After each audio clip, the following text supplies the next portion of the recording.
تلنگانہ میں اگلے 2 دن سردی کی شدید لہر۔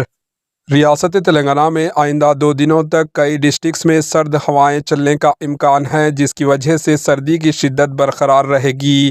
یہ بات حیدرآباد کے محکمہ موسمیات نے بتلائی۔ محکمہ نے کہا ہے کہ کم از کم درجہ حرارت معمول سے 4.2 ڈگری کم ریکارڈ ہونے کا امکان ہے۔ محکمہ موسمیات نے ضلع عادل آباد، کمرم بھیم، آسو آباد، منچریال، نرمل، سنگاریڈی، میدک و وقار ڈسٹرکٹس میں کہیں کہیں سرد ہوائیں چلنے کی پیش قیاسی کی۔ اس کے علاوہ محکمہ نے کہا کہ کہیں کہیں ہلکی سی درمیانی بارش ہونے کا بھی امکان ہے۔ مزید بتایا گیا کہ خلیج بنگال کے جنوبی مغرب حصے میں ایک کم دباؤ کا علاقہ بنا ہوا ہے، جو اوسط سمندری سطح سے 5.8 کلومیٹر کی بلندی تک پھیلا ہوا ہے۔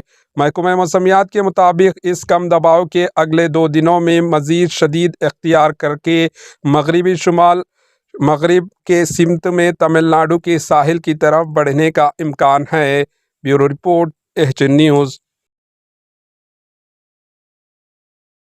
ہمارے ایچ این نیوز کو سبسکرائب کریے تاکہ آپ کو نوٹیفیکیشنز آتے رہیں وقت پر۔